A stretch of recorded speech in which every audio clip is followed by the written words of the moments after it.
Thank you so much for doing this for us and with us, and we're so excited to celebrate the 30th anniversary, which I cannot believe is in 2 days. Oh my gosh, time flies. So Yeah, no kidding. We certainly appreciate your time. Yeah. Well, thanks. We so just we just passed the Atlantis anniversary as well. oh, I did see that. It was on Oh, the yes. 15th, I believe. Had a busy week. Had a fun So week just like a then. couple days ago. Yeah. But Disney has never been really behind Atlantis, so Oh, that's too they bad. yeah, we were hoping that they'd have like a theater screening for it or something, and like nah. Never? Oh. I actually have seen Hunchback a few times in theaters between 2022 and 2024. Like it played in Really? Paris a Okay. couple times, and I gotta say, watching it on big screen with HD and like surround sound, like that was an experience. I just gotta say, an amazing one that I would love Would to love, repeat. yeah. And of course, I went in You would costume. love Like, to see a film print of that movie. I I've seen like people have uploaded their own personal scans of like the trailer in 35 millimeter, and it looks so different than any of the home video releases. Right. I would love to see it projected. Yeah. Now, Gary, how did you react when you were assigned to work on Disney's The Hunchback of Notre Dame? And I know there's a story of you being called by Jeffrey Katzenberg while you're working on the Orpheus and the Underworld retelling with humpback whales. Were you surprised to learn that Hugo's novel was being made into a Disney movie, or what was your reaction there? I mean, I was a little surprised, because I knew it was, um, not the most kid friendly story. It's like it's literature, yeah, but it's also like kind of tragic. Pretty much everybody in the book dies except Phoebus, and Phoebus is an asshole in the book. So it was a little. I guess the first feeling was like, huh, how are we gonna do this? I mean, it was kind of cool, like being asked, and we found out that Kirk and I were used as bait to get Alan Menken and Stephen Schwartz on board. oh, Um, he Jeffrey called them up and said, we already got Kirk and Gary. Um, he did the same thing with us, though. I mean, it went both ways because when he called us up, he said, I already got Stephen and Alan. So he didn't have anybody, but he was like playing us off of each other. Um, but yeah, the idea that, I mean, it was like kind of flattering. Like, oh, wow, they thought of us first this time. We were like choice number 3 on Beauty. Um, so that was kind of cool. But like I said, then it hit us that like, this is going to be tricky. This is going to be a challenge. How are we going to do this? Excellent. And once you are hired onto the movie, you're figuring out what it's going to look like and getting your team assembled. How was your approach to working on Disney's Hunchback different than the previous films you worked on? You mentioned, you had done Beauty, and I know you did a lot of effects work, especially on movies like The Black Cauldron and a little bit on some of the early films of the Disney Renaissance. How was this experience different? Um, well, one of the things that we had, I mean, with Beauty, we had kind of a rough outline, right? I mean, it was like the there were um, there were versions of the story going back centuries, and then there was the famous French version from the 40s. And while we wanted to tell our own story, we also wanted to stay faithful to the source material, and that was kind of the idea with Hunchback of Notre Dame, except we had a much more defined blueprint. We had the book, and rather than like, oh, let's make up all our own stuff, it was like, okay, let's see how close we can get to the original, but still make it kind of Disney friendly. I mean, um, we're not going. Quasimodo's got to be at least kind of appealing. He can't be this grotesque, slobbering monster, and have the audience fall in love with him. I suppose you could, but I mean, it's way more difficult. Um, we weren't going to kill Esmeralda. We were aging her up. I think she's like 13 in the book.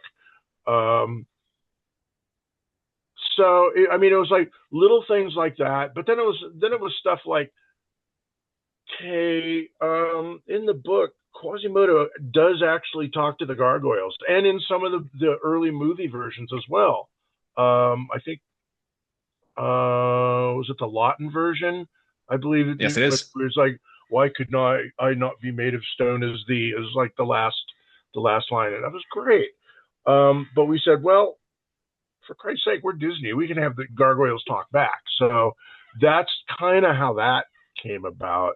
And of course, we saw, and it's something for the kids. So um, that's kind of how we approached it. Is like it was a balancing act. It was like we're on this tightrope. On one side, we want to stay faithful to the novel and not make all of France pissed off at us. And on the other side, we want to be faithful to the Disney legacy and make this worthy of the Disney animation library. Patrick, I'm sorry. I just have just based on one of the things that Gary said there, because we've seen a lot of theories online in the fandom. Did you have an age that you had in mind for Esmeralda and or the other characters? Because there's been a lot of talk about, oh, exactly how old is Esmeralda in comparison to the novel, which she is 16 in the novel, so there is a lot of, well, Disney made her a lot older, and is there a number on that? So I was just curious, is that something that you guys thought about? We kind of aimed around for like 20, 22, something like that, early 20s. Awesome. Well, it's great to Adults. have a definitive answer on that. Yeah, I mean, and even that is, I'm being kind of vague. It's like, well, she's between 20 and 24, That's or closer maybe to what we had 19. before. Right, right. So, or young adult. That matches It's not like Quasimodo you got like a being. specific date on the calendar, like, oh, everyone Right. celebrate. It says Esmeralda's June birthday. No, 17th. but I mean, it is there have been some very, very wide theories between, oh, is she the same age as the book, or is she I've heard as old as late 30s, which is so those, 16 to 38 is No, quite a range, but no, that makes sense with Quasimodo being 20, then that totally makes sense that they would be around the same age. right. Sorry, Patrick, I just really wanted to ask that. And I know it's the tightrope walk of balancing the source material while also making sure it's still a Disney movie. Mm-hmm. The tightrope walk and the challenge of this is a story with a lot of similar themes to Beauty and the Beast. I mean, I feel like every story about an ugly person falling in love with a beautiful woman takes place in France. You have the same country, similar themes. Were there any concerns that you guys were kind of following the same beats as Beauty and the Beast? Because the final product is pretty different. Not really. I mean, because in Beauty, she's basically a prisoner. She's abducted by the beast. It's kind of flipped on its head in Hunchback, where Quasimodo he's basically the prisoner of the cathedral. And in Beauty, it was also the beast started out as the villain and turned, gradually into the hero. And Quasimodo is never the villain. Frollo is like he's the villain from the get go. And Esmeralda, the girl, she couldn't be more of a free spirit, So similar yet opposite. So Now I know, no, yeah. so the answer is no. We weren't really worried about, oh, this is too much. Like, hang on, I got a weird pop up. There we go. We weren't really too worried about similarities between the two, other than France. What's a big Even country, then, Even then, so. it's an urban story versus 200 a years, rural story. we're. I'm sorry. Go ahead. Well, even then, it's like it takes place in a big city versus Beauty and the Beast. It's in the countryside. Way I the mean, I heck suppose you have out. that one Who knows windmill, but where? that's about all I got. And correct me if I'm wrong, but I believe Beauty and the Beast is set quite a bit after. Well, I mean, I know it's a fantasy story, but I believe it takes place overall quite later than Hunchback. Yeah. Correct me if I'm wrong on that, but I different time think. period. I mean, I don't have an exact year date for Beauty and the Beast, but I would say like 18th century sometime. Oh yeah, okay. And Because if Hunchback's 1482, then absolutely that's quite a yeah, bit different of a yeah, time period. Well, the yeah. Disney version doesn't have a set date. No, it doesn't. No, but I But guess they do you have can see. firearms. They Yes, have, yeah. so Was gonna say with the clothing and just the atmosphere, I personally I can see that it's different and doesn't look as if it's a movie of the Middle Ages. So right, right. yeah. So you get baited on with the claim that Alan Menken and Stephen Schwartz are working on the movie. They get baited on by no one thinking that you're working on the movie. But at that point, there had already been a script written around. Tab Murphy had been hired on to write a scenario and had gotten at least a draft or two of his script settled in. Once that, but aside from that, there hadn't been much in terms of like, conceptual artwork done or big conversations going on as to what the movie's going to look like. So once you are attached to direct, what is that brainstorming process looking like? For like the visual style and all that, Yeah, or the the visual script. style and the direction the story's going. I know in animation, it's not just, all right, the writer came up with an idea, let's go with it. It's Right, the script is almost like a springboard for the story artists and, you know, directors and visual effects people. right. Um, well, I mean, we had our art directors already in mind. We had some visual development people in mind, and we kind of knew their style. So we pretty much, I mean, at the beginning anyway, we pretty much threw it open to them and said, okay, this is the story. We want to treat it kind of seriously, but not too seriously. Um, so let's see what you can do. And we had like illustrators, like Roland B. Wilson was on it, and he was doing like these gorgeous pieces for it. Vance Jerry was working on it. We had Floyd Norman working on it. Oh, Oh, I've yeah. Um, seen his stuff. yeah, Tom Enriquez did some amazing stuff. Rick Mackey. Um, I mean, we had great people, and then Dave Getz was our art director, and we kind of knew his style as well. So you, I mean, you look at the people and their body of work, so you get kind of an idea of where it's going to go. You cast your artists like you would cast your actors. This guy's great at architecture. This guy's really great at character design.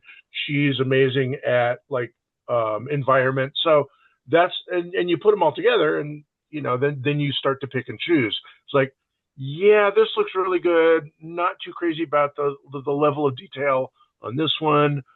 He's too ugly here. He's too cute here. Can we get them closer together?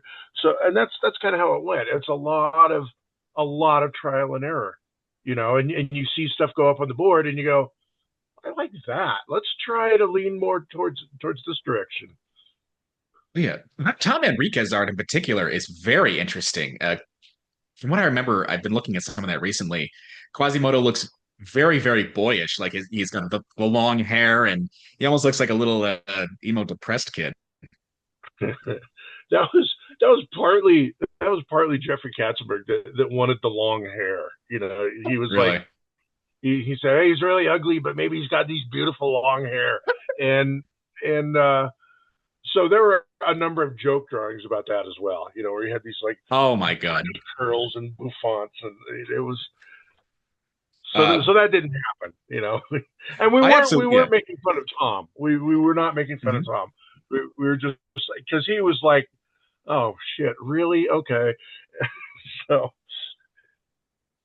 I really adore a lot of that joke kind of cartoony drawings you guys did to blow off steam. I actually got a copy of a yearbook that I suppose was handed out to employees who worked on the film. And it's just full of just one-off goofy drawings, like making fun of various aspects of production. yeah, hang on, give me 1 second. Of course. On your Oh, So Oh, let's we've take got a. this. oh, There's like a whole book of these joke cartoons. oh, that's I so cool. love that. Let me find some that I mean, some of them are just like they were done when we had our casting session, and like actors would like come up and like bang on the microphone, and the tech girl would, her head exploded. Uh, just how loud some of these guys were when they sang their Ah! Oh, I love the little Notre Dame at the bottom. yeah. Dig it.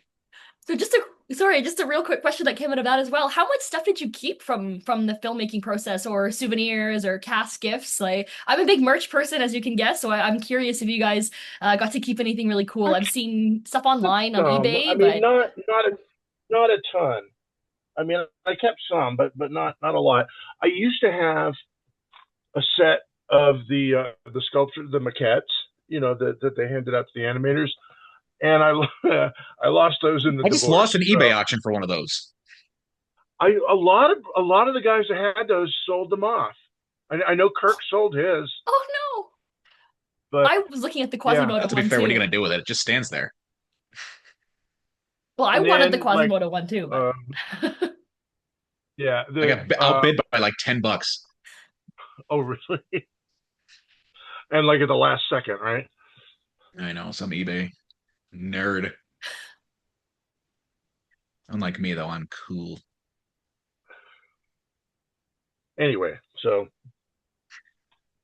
you, we usually, I mean, we would do these cartoons when we were in story meetings and writers meetings, and particularly production meetings, because Kirk and I just like had no head at all for that. We like, they're talking about flow charts and work pipeline and all that, and we're just like, uh okay. We didn't know what the hell was. So we would just sit and doodle cartoons, and a lot of them we just like left on the table or threw away. So but we kept a fair amount. Love it. And you mentioned the Charles Lawton film. Um, Yeah. were there any other sources of inspiration for the movie outside of Victor Hugo's original book? Oh, I mean, there was the Charles Lawton, there was Lon Chaney, there was Anthony Quinn. I think Anthony Hopkins even did a version. So yeah, I mean, we watched everything we could. There weren't any animated versions that I'm aware of that were. I think there was like a couple of like kind of not very good ones, yeah. like done like in the 70s or something. But Yeah, there's like this Australian one from the 80s that's not very well known. not very good. I mean, I think we watched it a little bit and went, okay, we've seen enough.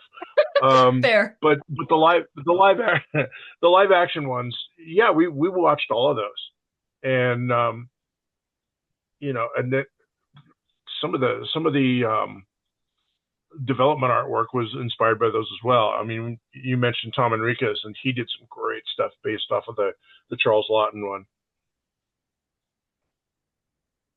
Excellent. Well, And Emily, I'll throw the ball in your court now. Let's take a look. perfect. Well, I know we chatted a little bit about this a couple of years ago, but this is something that I've always wanted to ask you again about is what was it like visiting Paris in preparation for making the movie? And I know that you said that you were able to access some of the areas of Notre Dame that are closed to the public, and I'm very jealous about that, by the way. So I'm very curious to know what that experience was like and what areas that you got to see. I mean, visiting Paris, it was not our first time in Paris. It was our first extended time in Paris, because we were there for a little bit for Beauty and the Beast, particularly at like when it wrapped up, and we were there for press and the Cannes Film Festival. Oh. We kind of passed through. We were there for like a day and a half. But for Hunchback, we were there for a little while. We had the studio down in Montreuil, and met with those guys. It's where we met Paul and Gaetan Brizzi. Roy Conley became the kind of producer and head of that studio, and the Brizzi brothers came to Los Angeles and were our storyboard like demigods. you knew that they're the ones that storyboarded Hellfire. Mm. Um, so Hmm. that was something. Anyway, um, so we um, we had a couple of guides. I mean, first we just kind of went on our own to the cathedral, like went up the stairs and like walking around and wow, look at the view, look at the gargoyles, look at the floor, look at just taking pictures of everything. And then um, we had a woman who she was, I believe she was American, but had lived in Paris for like the last 20 years or so. And so she was a historian, and she took us through the main sanctuary and the downstairs, kind of a little bit behind, and then outside as well. Showing us um, different features, different architectural features. And then we went on a drive with her, and just like through the streets, and here's like some of the older parts of town. And back in the day, the second story would cantilever out, and you almost had no sun in the street because it was so crowded. It was like the streets were basically one wagon width wide, and if you were on the street and a wagon came, you were in peril. They generally did not stop, and you better find a doorway to duck into. So things like that. And it, like I said, the interior of the church and kind of behind the not we couldn't go in the way back. I don't remember what it's called, but I mean we were like up to the altar and the I pretty think close to. way back. Because the altar would have changed. I mean, things have changed over the years and through the fire and all that, but She was explaining the significance of the stained glass windows, the different guilds that sponsored them, and here's the clue that you can see who did what window. Um, and then we had another guide, a younger woman who she was French born and clearly wasn't really fond of Americans. And I oh, believe she probably drew the short straw, and was the one that had to take the cartoon guys on a tour. But we went up to to the bell towers, and we're able, because now you can go up there, and you can go. I think you can go inside. Is it the South Tower? I The don't South remember Tower. which one, but they've is the changed it South. You again can since go the into that reopening and tower. everything, but yeah. Yeah, and you can like kind of walk across that balcony, and then you go down again. I mean, she kind of opened up the North Tower so we could go in there, and we could go around the towers instead of just in front of them. We go around and see the other Ah, gargoyles behind that, and yeah. So I mean, it was a little more extensive, a little more, um, a little more taste of the kind of cool stuff that the other people didn't get to see. We got a closer look at the spire, which apparently was not built at the time of, yes, of the story, but we put yes, it in no. anyway. That, Um, yeah. So yeah, and she was she was tolerant of us, and we took her out to dinner afterwards, and I know Roy gave her a nice tip for putting up with us. So it's funny that hmm. you mentioned the spire, because that's actually my next question is like, aside from the enhanced aesthetic and to depict Notre Dame today that people would recognize, is there another particular reason why you decided to use a post 1865 Notre Dame with the spire that's there now? Well, I guess we're on the third spire, post fire, but in terms of not using the one that would have been there in the time of 1482? It was probably just ignorance that like that it didn't occur to us, to we looking at pictures of it. There it is, right there, and our guys are drawing it, and then it didn't come up until later that that spire wasn't even there at the time of the story. Well, we've already done Quasimodo climbing up that thing and swinging around it, and like yeah, let's just leave it. So then, did you also actually know that the gargoyles are not actually gargoyles either? Hoping to settle this once and for all. And I'm curious to know what the other team members will say tomorrow, and if you will all have a different answer. Are the gargoyles real? Gargoyles real, or are they figments of Quasimodo's imagination? Oh, I'm not going to settle that one way or another, um, because we can all um, argue convincingly both sides of this. Okay, so So maybe they're maybe real, maybe they're not. Maybe they're just a figment of his imagination. But if that's so, how were they able to fight at the end? But yeah, I mean, we you make a good point. yeah. So And the what's But going on with that but one was that that like Quasimodo turns doing alive all and of kills that, and it Frollo? was just in his head that they were helping? So yeah, I mean, we can argue it either way.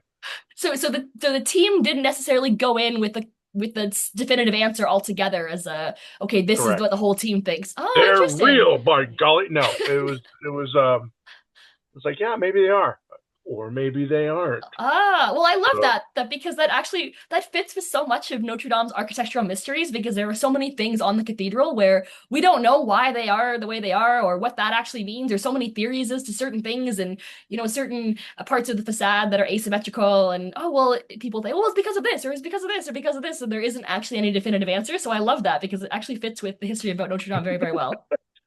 So, still on the topic of the gargoyles. Now, this may be a question more for Kirk, but we heard a story that the team wanted a funny name for the third gargoyle, so it was Kirk that chose the name Laverne after Laverne Andrews from the trio group, the Andrews sisters, and he thought that Laverne was the funniest of the three names.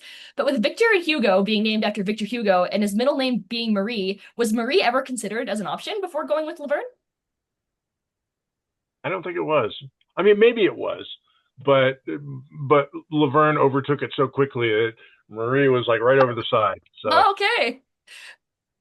Awesome. I'm also curious to know what Kirk thinks on that because I've heard that that was his, and you can correct me if I'm wrong there too. I If think it was. I think it was Kirk's idea. it was Kirk's idea, okay, well, I'll have to Yeah, I ask think him so. about it too.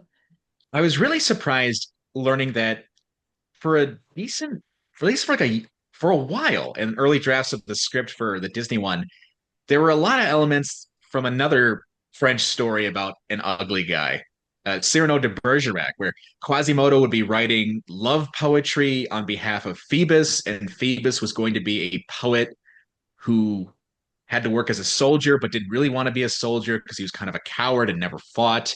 And this sort of Cyrano de Bergerac kind of storyline seemed to last for a little while before being cut out. I've read in like magazine articles from the time. There's some storyboard artwork of Quasimodo, you know, sitting at a desk with a feather quill writing poems. What was the impulse behind that? Can you tell us a little bit about those abandoned story elements where Quasimodo would be writing poetry and stuff like that? I don't because we discarded it so early on.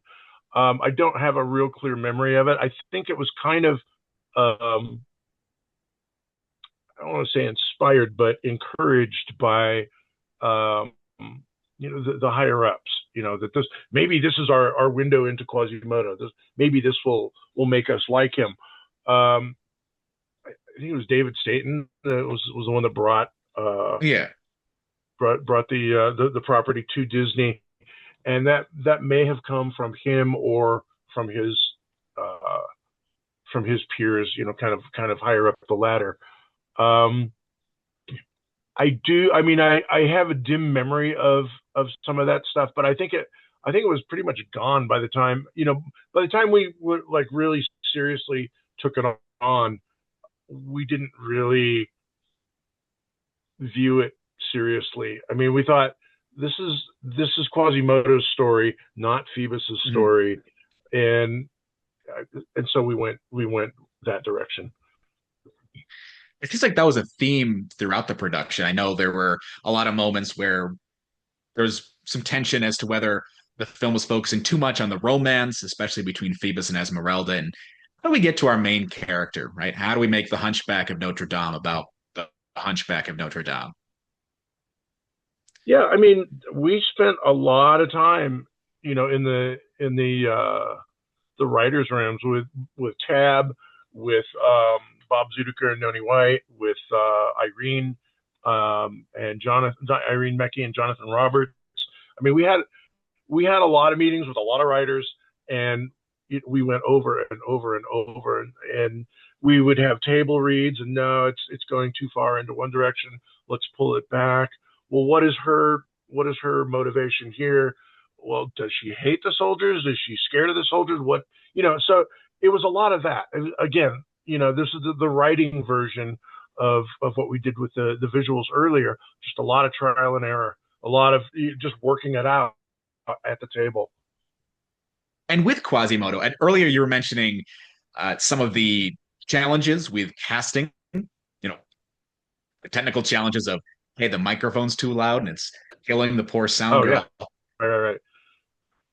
I know the rock star Meatloaf was considered for the role of Quasimodo. Can you go about that a Considered little bit? considered very strongly. Oh, Yeah, I mean, we really liked him, and he was really good.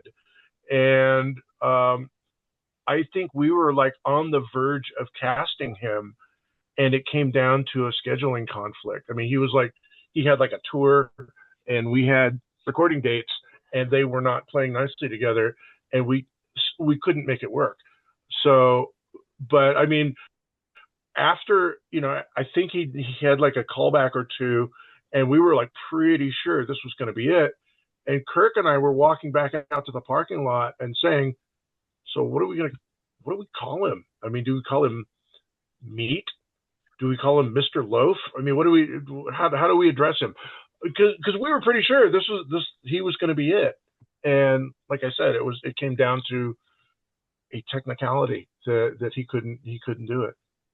Now, Milo just seemed like such a different voice to have in a traditional Disney musical. I mean, was the music, this is probably more of a question for Stephen Schwartz and other people like that. Uh-huh. Was it ever going to be more of like a rock and roll kind of musical, or were I you don't going to think so. have really? I mean, he was a very well trained musician, and we were confident that he could do it. I mean, from his auditions, he was nailing it. He wasn't doing the rock version of it. He was just he had that gravel to his voice, and that gravity that was really beautiful. And we thought he was really good. And speaking of casting near misses, we heard a lot that Cyndi Lauper was involved. She was going to play the character that eventually became Laverne the Gargoyle. What's the story there?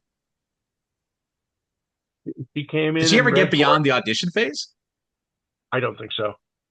I mean, she came in and she read for us, and she sang a really dirty song and was hilarious and lovely. And we loved her, but she just wasn't right for the part. She was too young. I mean, we wanted Laverne to be an old an old campaigner, and Cyndi was just too young. I mean, she was like really young and sweet, and it's like it's going to change things too much, I think. and please correct me if I'm wrong, and maybe I'm mixing two stories up, but I I thought I also heard that she thought she was reading for Esmeralda, or there was some kind of mix up, or or is that something else? Or am I making that up? I don't remember. I don't remember. That would be a question for the casting director. Okay, gotcha. How much of a say did you and Kirk have on casting? We had a say. I mean, we weren't certainly we weren't the final say, but we did have enough pull that we could influence things some. Um, I we had more of a say on Hunchback than we did on Beauty. On Beauty we had a say, but we were also very new at it, and Howard and Alan personally knew a lot of the people that were coming through. Um, so I mean, we had a say, but we also tended to listen to like Ruth, our casting director. She knew people, and she knew their capabilities and their schedules, and all of that. So like she brought in Paul Candell for Clapin, and we he's not somebody that we would have necessarily known about, and he was amazing. So we we did have some pull, but we also listened to to people smarter than us. So that process, like, how do you know when you found the right actor? And now that you mentioned that you really wanted to go with Meatloaf and it wasn't him and it ended up being Tom Hulse. Like what happened in between there? Like what did you, well, first, I guess, what made you choose Meatloaf in the first place? And then how do we go from Meatloaf wasn't available to, did you have to re-open casting to find somebody else? How did you find Tom Hulse and what made you ultimately, I know there was a story about you look at, or I'm not sure if it was from him or from you, of, looking at a piece of paper and matching the voice to the image or, That was how we would do it, and it kind of put some of the actors off, because they would come in and they would be, they would be like on their best behavior, and they'd look good, and God, who was it? There was some girl that came in, and she just looked gorgeous, and she went up to the microphone, and as soon as she got there and was like ready to go, we were like this, and she she was like a little put out. It's like, we're not looking at her. Well, you're not going to be the one on camera. We just want to hear what you sound like, and that's absolutely true. And some TV and live action actors were sometimes a, a little taken aback that voice acting is kind of hard, because you can't rely on your body language and on your facial expressions, and which we ultimately do. Once an actor is cast, once we've heard that magic in that voice, and we say, okay, you're the one. When they come in to record, we usually will have the animator in there with like a sketchbook and a camera, and so they will pick up on physical attributes and body language and facial tics and whatever.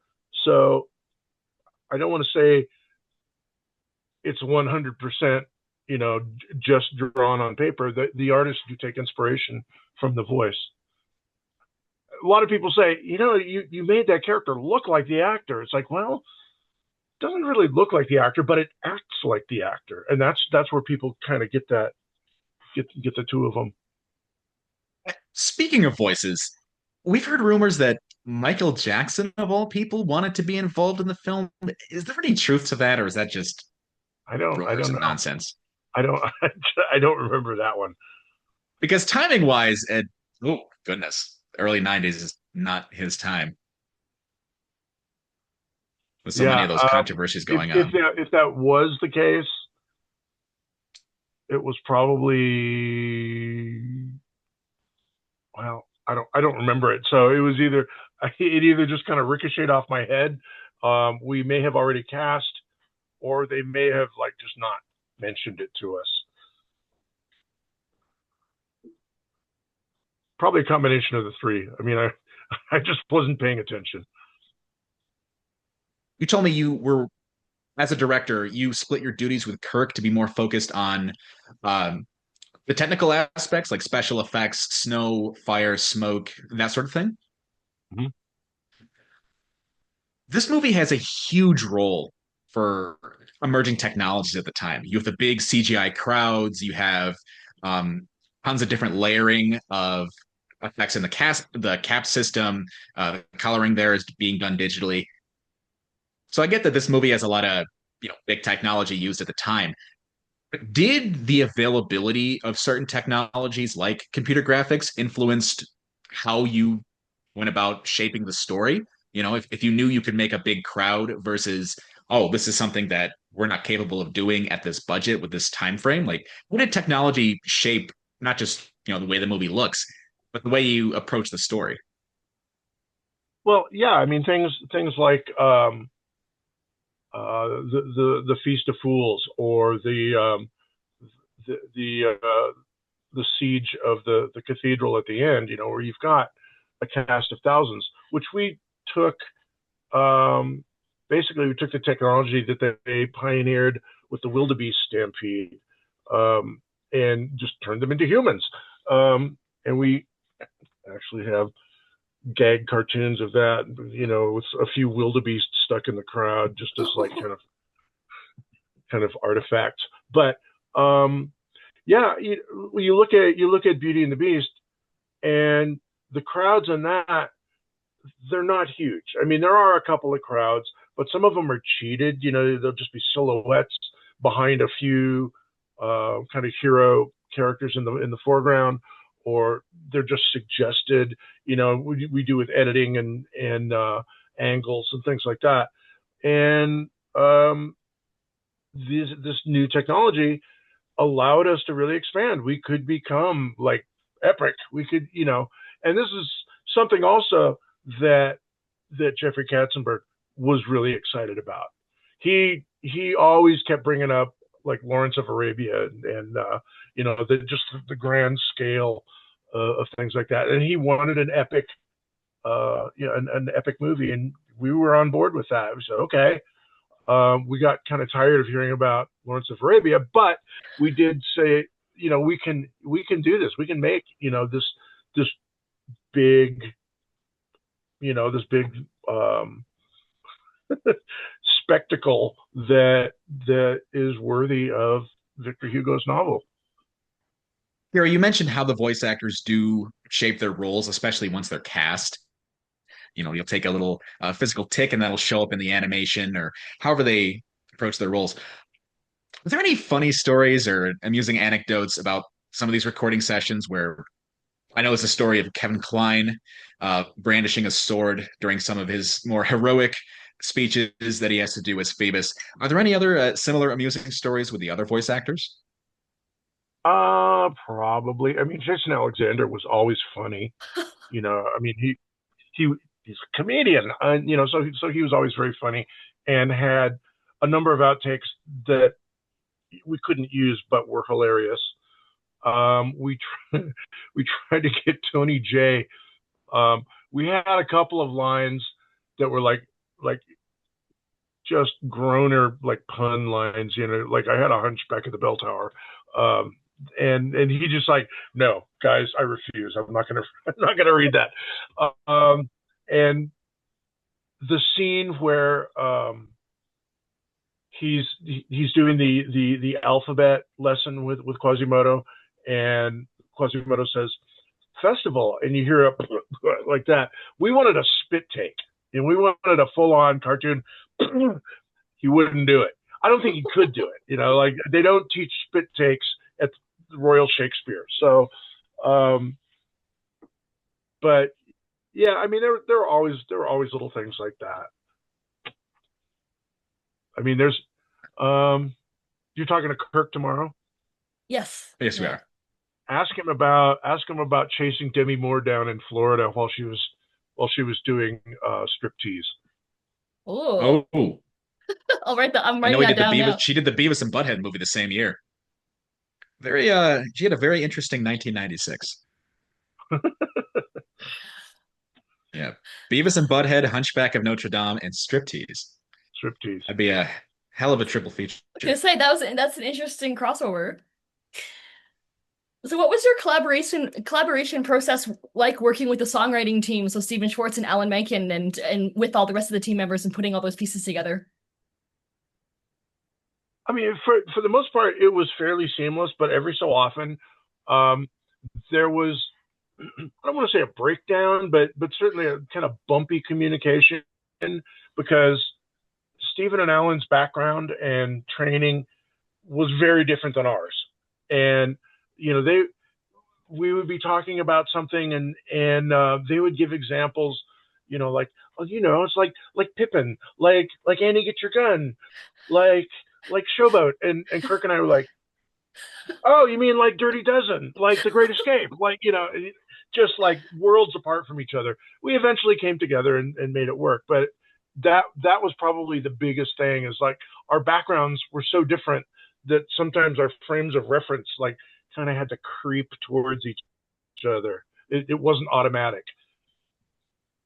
So the final version of God Help the Outcasts is, I know there was quite a long process, or so I've heard, it's quite a long process to get to that scene that's there now. There was a previous God Help the Outcasts that was kind of a combination between Someday and God Help the Outcasts, and there was Someday, and then there's God Help the Outcasts. So what was that process like, building that scene together? I think Alan really loved Someday. Well, I think both of them did. They thought that should be the song, and to us, it wasn't. It didn't serve the story as well, So that was why there was any kind of disagreement there, and it wasn't like a really hard disagreement. It was just like, guys, this this is a power ballad that is talking about. It's not talking about her plight. It's not talking about. It doesn't involve Quasimodo at all. It's it's not right for the story. And God Help the Outcast is so perfect for this. Why are we having this discussion? So that's yeah. I mean, that was the basis of that disagreement. It was a beautiful song, no question, but it wasn't right for the story. So it's similar to, this long process for a particular scene.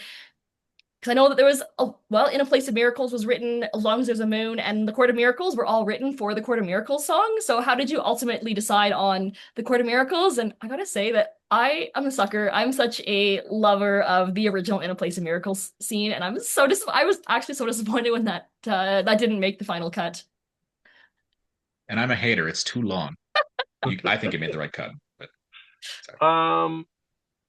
Okay, In a Place of Miracles.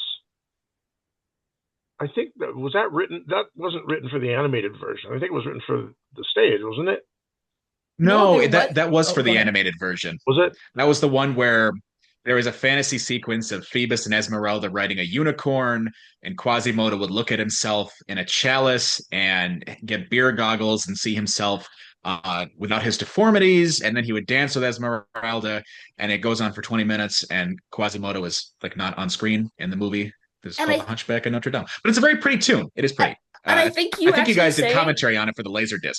I was gonna say, I Yeah. think, who actually says it? Is it you who says three cheers for Quasimodo in the song? Was that you? I think it actually was you in the behind the scenes. Oh yeah, Yeah, I think it was there is actually. this. Yeah, there's a moment where Phoebus gives a toast to Quasimodo. It's like three cheers.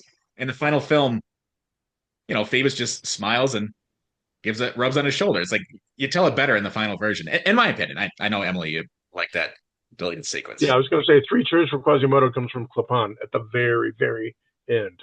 Wait, yeah, it's just like a very similar moment, like a toast to Yeah, love and friendship, and they all drink. Like, yeah, But I yeah. think That's probably why it was cut. it actually was you that There said was that another line in the version of storyboarding. Court of Miracles song that they wrote, and it was a little too Broadway for our taste. ooh. It was like kind of jazz hands Broadway, and we said this is supposed to be creepy. This is supposed to be scary and threatening, and this is like kind of fun and goofy, and so that's the one that I have a very clear memory of kicking back and saying, nah, not And this one.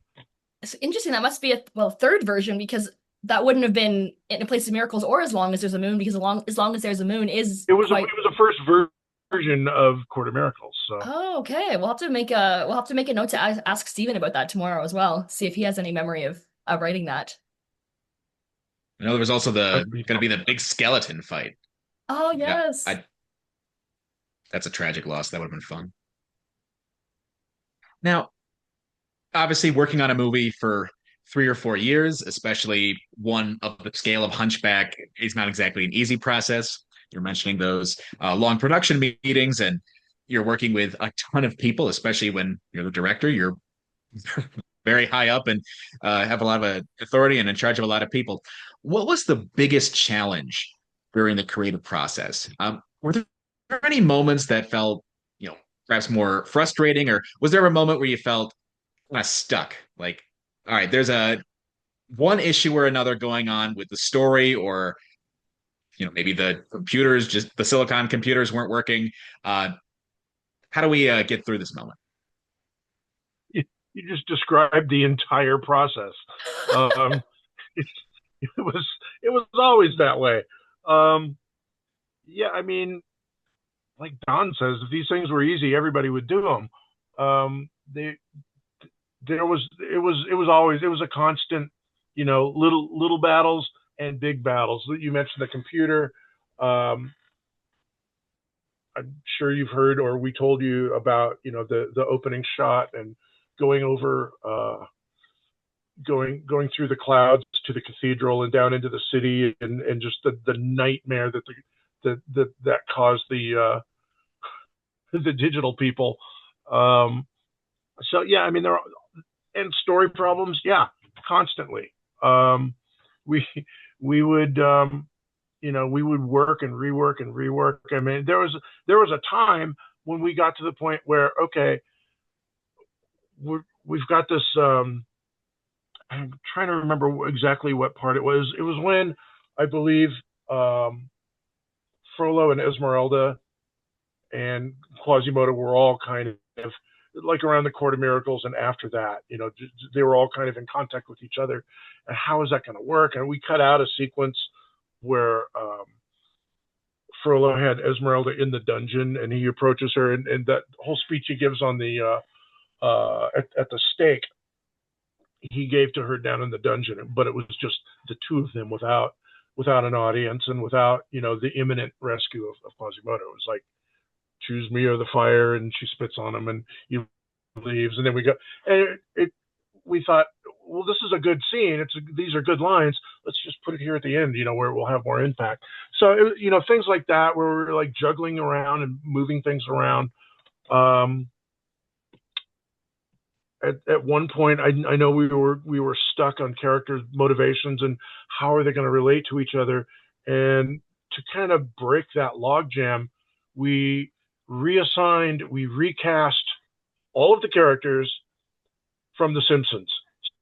So Quasimodo was Homer, and Esmeralda was Marge, and we just, obviously Frollo was Mr. Burns, and so we just kind of read it. We kind of channeled The Simpsons, and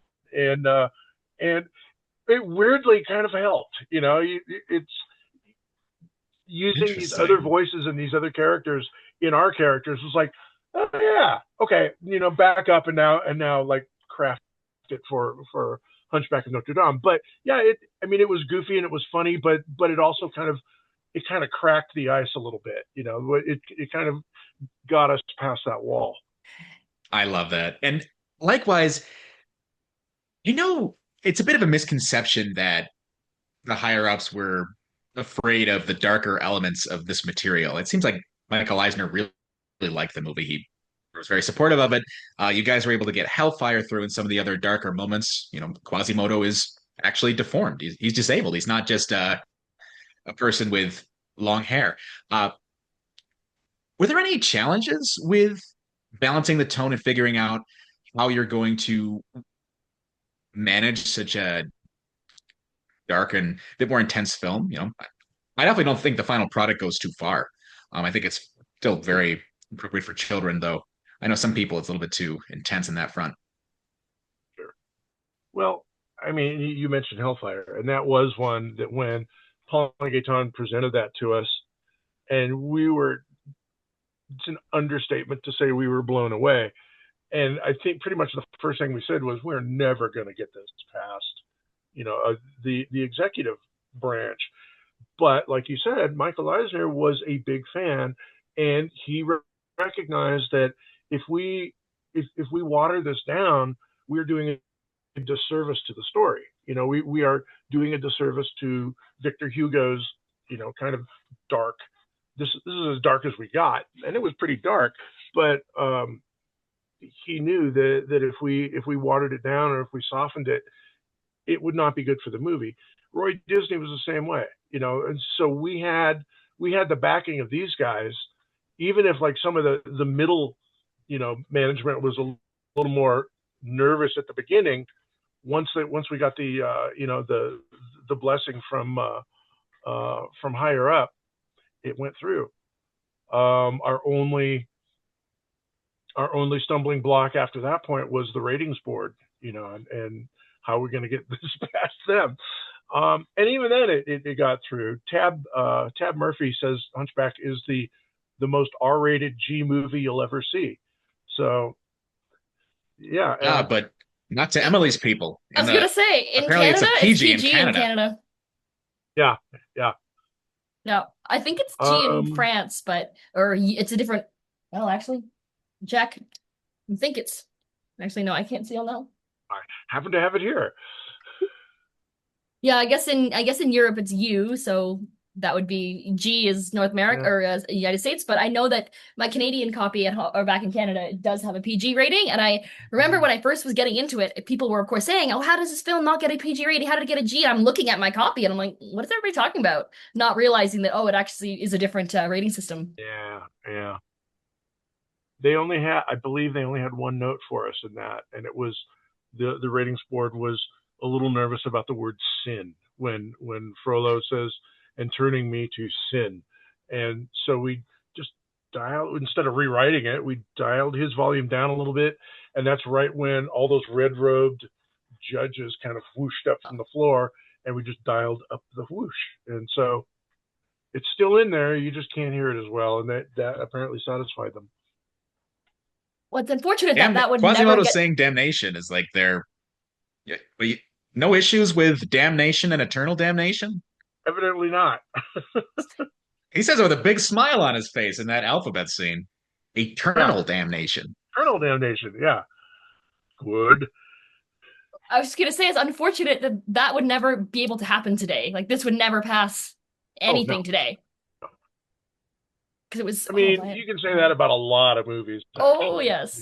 Patrick and I I've, have had I've that discussion quite a bit. I fall down the YouTube rabbit hole a lot. Watch the reaction videos, and a lot of the ones I watch are movies from like the 70s and 80s that are being reacted to by people in their 20s and 30s, and they're a lot of times their mouths are just hanging open. It's like, oh my god. So yeah, I think you it get a lot depends of how that. you frame it, you know? Yeah, I think it's all a matter of framing, you know.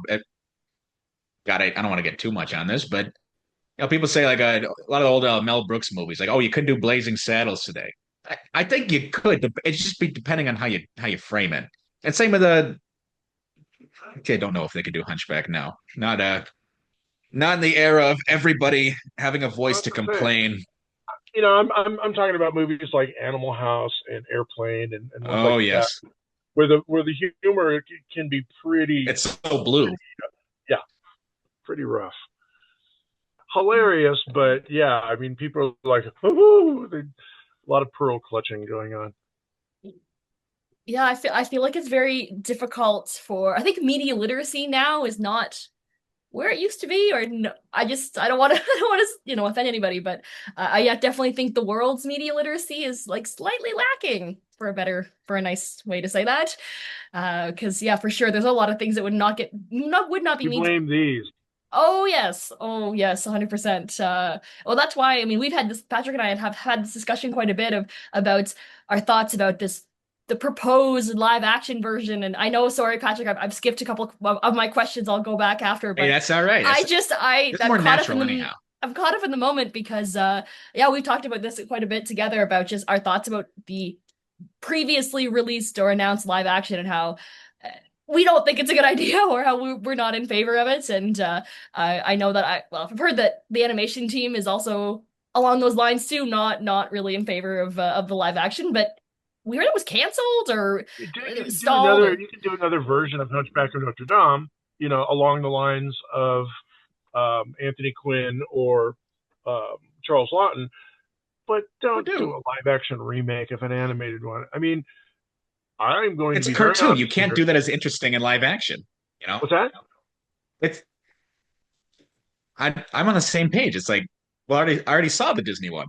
You already made it. Why not make an if you want to retell the story, tell it in a new way. And Tell you it in a can't new make it way. as interesting because it's not a cartoon. You know, if you did stuff in live action, like I'm thinking when The Quasimodo Lion gets King turned on that really wheel, the sky turns red. You can't do that in live action. It looks stupid. right. Well, unless you're doing like some kind of Frank Miller version of it, but yeah, I mean, the Lion King was should have really opened people's eyes that this is this does not work. I how mean, about Beauty and the they're Beast before realistic then? lion cubs, but they do not have the same expressive person character that the animation does. I Was Go ahead, sorry. And a lot of times, what the live action productions do is they are preoccupied with fixing the problems of the animated ones. I mean, that was Beauty and the Beast, that was Mm. Lilo and Stitch. That I mean, pretty much all of them was like, well, we see this problem, we're going to fix it. It's like it didn't seem to be a problem when the animated movie came out. You know, why are you? I'm not a big fan of the live action remakes. So which scene caused the most internal debate amongst the production team? Internal debate. Yeah, was there a particular scene that there was increased friction on, or difference of opinions, or split thoughts on how to go next, or how to proceed next, or where to go next? Sorry. I'm going like fast forward in my brain. It's like, huh? Oh, where was that? I mean, there were some emotional scenes that like the question was how far do we take it? Um, when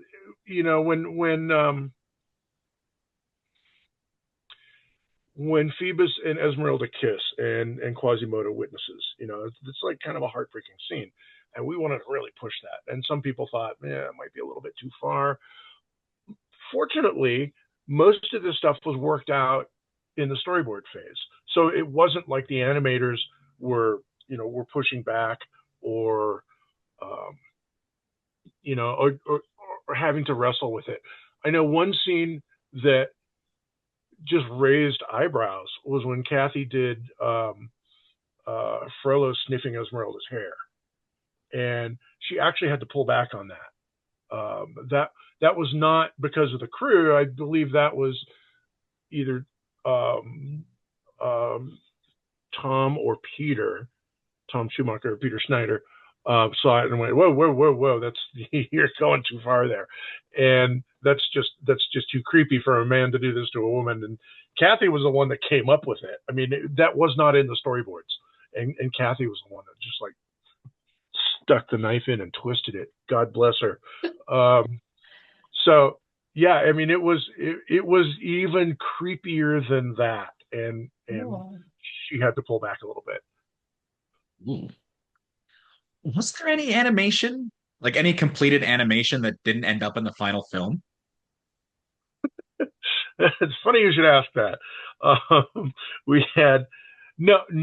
The short answer is no. But since I was working with special effects and with layout, um, also in the live action realm known as cinematography, um, I was not privy to like the first versions that the animators would come out with. Kirk was working with the animators and the cleanup crew, and one of our animators was notorious for like notorious is maybe not the right word, but for being super fast, super prolific, and almost always getting it right the first time. And where animator's name was Sean Keller. Um, and where some animators would take a scene and be on it for like a week and a half, Sean would be through it in 2 days, and it would be perfect. And the cleanup crew loved him because he animated super clean. And then he would be bored because he still had a week and a half to go before his next scene came. So he would start to do other characters, like on separate levels, and just put them in the scene. And one of the ones I remember going into dailies, and Don and Kirk had already seen this, so this was like kind of they were springing this on me. Um, but it was a scene where Quasimodo's climbing down the tower to the Feast of Fools, and he looks back up, and there's the gargoyles, and they're waving encouragement down at him. And this is all in pencil test. This is not color or anything, but all in pencil test. And so he goes down, he looks up, and there's the gargoyles, and there's Beavis and Butthead doing this, like right next to him, model sheet perfect. And he would do this all the time. I mean, and it was driving like production managers crazy because like, how does he have the time to do this? Why is he just goofing off? It's like, well, because he finished everything already and it was already good, and he's just filling time. He did great stuff on Atlantis too. That he's he does Mr. Whitmore at the end of the table, with the big aquarium behind him, and in the rough pencil test, there's Beavis right next to him going, just just standing there laughing. All kinds of stuff like that. The Animaniacs showed up all the time. I absolutely love that story. Were there any particularly memorable inside jokes that the production team shared together, or any other kind of silly behind the scenes stories?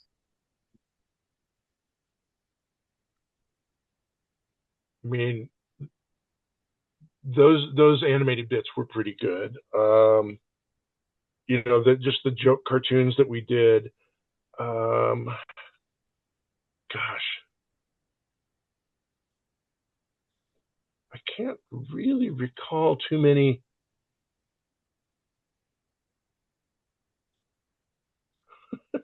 I can't really recall too many like inside jokes. That I can remember some from Lion King. Yeah, I'm drawing a blank on that one. All right. Right. Kirk will know. Ask Kirk. He knows. Well, we'll have to ask him about that. So I guess this is a little bit of a dual one, but are there any ideas that ultimately got cut from the film that you still think had a lot of potential that you were really attached to and that you wish had been left in?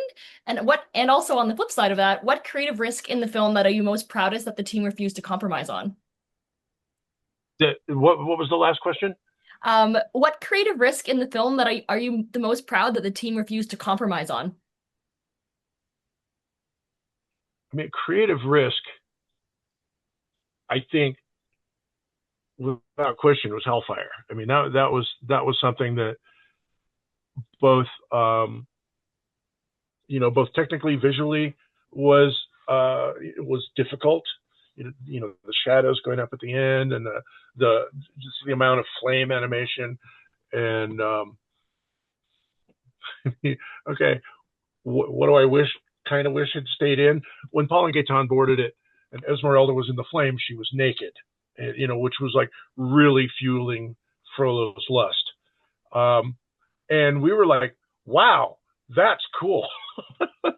But Roy Disney said, there's no way you're going to do that. And he made sure, that Esmeralda was clothed the whole time. And I was down in the effects department with the head of effect. I think it was Chris Jenkins at the time, and going over every single drawing, every single flame Esmeralda, make sure she was dressed, so that Roy didn't kill us. But yeah, that was probably not appropriate, but it was really cool and like would have pushed that sequence even further. So But it sounds like you fought pretty hard for what I mean, minus I guess like you said what about yeah. about that scene, yeah. but you sound like which is good too. Roy was all for keeping the story as as legitimate as possible, but he also knew that he would be the one getting the letters because, as he said, that's my name on the door. So that is a fair point. He knew, and I guess there had been some incidents of something before, and he had a picture of I believe his secretary's name was Barbara, and her office was literally flooded, like a foot deep in cards and letters of complaint, and he didn't want to go through that again. That's also fair. So was there an alternate ending or endings planned before the final ending was chosen? Meaning, did Quasimodo die, or did he get Esmeralda, or that kind of thing? Just in general, because I know sometimes with films it was going to end in a certain way or on a certain scene, and they added a certain scene, they took one out, or they just in general, was there something different that was planned for the end, or was it always the end that is actually what came out? I think it kind of evolved. I mean, I don't think we had. Excuse me. I don't think we had the whole big parade and carrying Quasimodo off on the shoulders. I don't think that was kind of came from the start. It just kind of evolved as that would be the right thing to do after this whole big traumatic experience. But I don't think there was anything else planned there either. It was just like we'll get to it when we get to it, kind of thing, and it was all, again, the stuff was like worked out in storyboards, and that's how it came about. We the whole, the molten lead coming out of the cathedral, and the gargoyles dropping bricks on the soldiers, all that stuff was in the boards. And then and even Frollo chasing Quasimodo carrying Esmeralda with a sword, all boarded. It was all planned. I think it was, I'm trying to think if it was Kevin Harkey that did those. I think it was. And up until Quasimodo fell off the edge and was caught by Phoebus and putting their hands together. Yeah, that was all already worked out. I think the very, very end, like bringing them out into the light. I can remember those boards as well. Those might have been Tom's boards, but just the little girl coming up and embracing Quasimodo, and that may have come out a little bit later in the big celebration. Okay, so whose idea? And Laverne's line, "Don't you ever migrate," I think was an add-on, but yeah. So whose idea I have was to imagine the little. Sorry. Just speaking of that last line, I was like, whose idea was to add Jason Alexander at the end of the credits saying "Good night, everybody" and waving at the audience after? Probably Will Finn. Sorry, Patrick, go ahead. Actually, it's funny, Emily. I was going to ask the exact same question, but I suppose on a more sophisticated note. Were there any aha moments while you were working on the film where you just knew first time somebody tried something, all right, we really have something here. We just need to keep, like, we really struck gold. Oh, the rescue of Esmeralda from the fire. When he's like running across the like sideways across the wall of the cathedral, swinging out, the crowd all going insane, and then him picking her up and swinging back and climbing up. What James calls his King Kong moment, when he's like looks down at the crowd and sees like under his arm just that one glance. Up until when he's shouting "Sanctuary," we looked at that. We said, "This is amazing." I mean, that to us was gold. And yeah, I mean, for us, it was like worth making the film for that moment. How did the public or the critics' reaction meet or diverge from your expectations? Beauty and the Beast was a huge hit. It was nominated for an Academy Award. And Hunchback had a very different reception. Were you surprised that audiences liked or disliked and so on? It was weird because, we had, there was like this really odd reaction to Demi Moore, being our heroine, again, because she was starring in striptease at the same time. And people were thinking, oh my God, how could Disney put this woman who's a stripper into a Disney film? For fuck's sake, guys, she's a professional actress. She can do, she can do what she wants. This is her job. This is her career. And one does not necessarily, inform the other.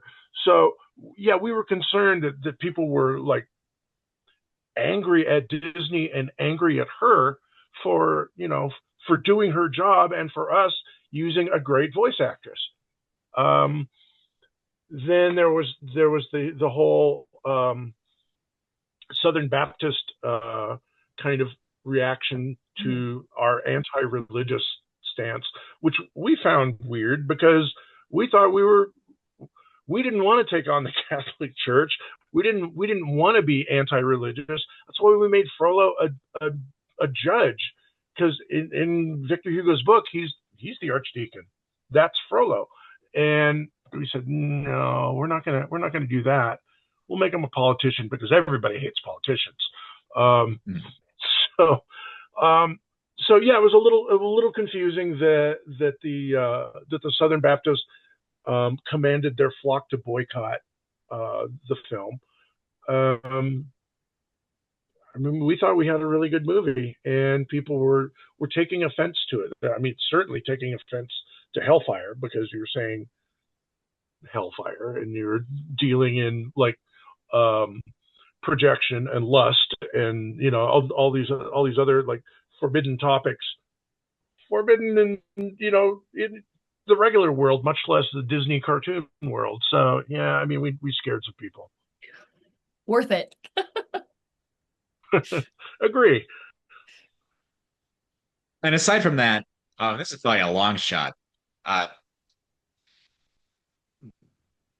I know throughout the late 90s and early 2000s, Disney's television division was very involved in producing secondary or sequel films to their animated library with almost no involvement from the people who worked on those originals. We've heard a few rumors that the second Hunchback of Notre Dame film started production around the same time, like around the time that the first one was being finished. Did you hear any kind of whisperings of that, or I know it was in separate divisions of the studio? Not at that time. I mean, we heard that later that it was in production, and that when it came out, and we saw some artwork from it, and even a couple little clips of animation, and that was enough. I mean, it's like, okay, I've seen enough. I don't need to see any more. Um, so yeah, that's as much as I had to do with that. So my final question, or questions together, is so what is your favorite enduring legacy of the film, and what has surprised you the most about how fans have connected with the film over the past 30 years? One of the things, there's like kind of an age thing with fans, that people in the neighborhood of my age um, didn't care for the gargoyles so much, and went so far as to make their own YouTube cuts of the movie where they excised the gargoyles completely and swear that it's a better movie. I haven't seen these versions, but it has been done. Um, because they just thought the gargoyles were too silly and inappropriate, and just ruined the tone of the movie. I've talked to people who are in their like late 20s, early 30s, who saw the film when they were little, when they were like 4, 5, 6 years old, and who really have an affection for the gargoyles because they liked them when they were little, and feel that it was totally appropriate. It's a Disney film. There's fun Disney characters, which is exactly why we put them in. I mean, the song that we get the most pushback on is "A Guy Like You," and people go, that is just inappropriate. It's just stupid. And at the time, I mean, we thought it was a fun song. And as Will Finn would say, things have been so dark, for so long. Frollo is literally lighting the city and the countryside on fire. It'd be nice to like step back, take a breath, and just go a little nuts for a minute, and and just lighten up. And that's what it was for. And like I said, the grown-ups of the time did not care for that, and the kids did. So yeah. I think I mentioned that too a couple of years ago. I was like, I actually don't mind the gargoyles. I actually like them, and I was kind of in the middle. Like, I didn't watch the movie when I was little, but I didn't watch it when I was fully an adult. I actually like them. And A Guy Like You is not my least favorite song, so that makes me feel any better. But no, that was my last question. So, well, thank you so much for all your time and all of the insights on working on the film. And well, speaking for myself, but I'm sure Patrick as well. I really enjoyed hearing everything. Sure. It was an absolute pleasure, Gary. Thank you so It was much. my pleasure as well. Well, hope you enjoy your Happy Father's Day. I hope you enjoy your camping trip, and please let me know if Thank you. you cross the ponds and want to visit Yeah, I Notre was Dame going to say, again. I will see you in France one of these days. Yes, I'm counting on it. All right. Okay. Bye. All Thank you right. so much. Alrighty, Bye take bye. care. You too.